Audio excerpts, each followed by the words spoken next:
First, let's look at our byte structure, which we have categorized the bits into state, speed, and move as shown.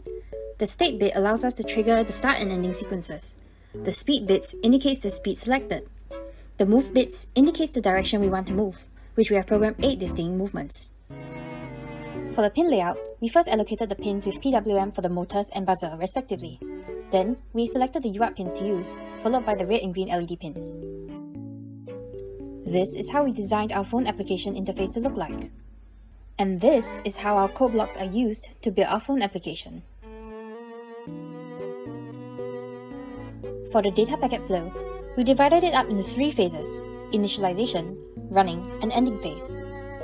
For the initialization phase, the app first establishes a connection with the Bluetooth module. The Bluetooth module then sends data to the Freedom board via the UART.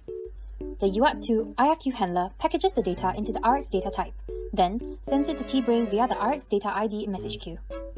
T-Brain detects the change in state and sets the state flag. This triggers the start music thread, which later sets the thread flag for T-Audio. This triggers the LED init thread, which later sets the thread flags for the LED green thread and the LED red thread. For the running phase, the user now sends their own commands to adjust the movement and speed of the robot.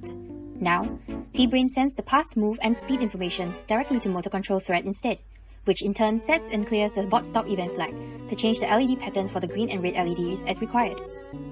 Lastly, for the ending phase, the user hits the end switch, toggling to end mode.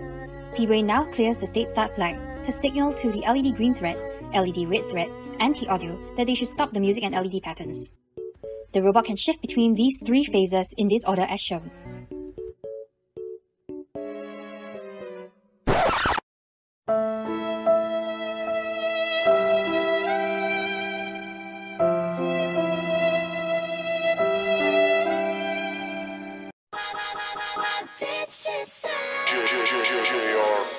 What you say? That you only meant well, 'cause you did. What you say? Jason Derulo.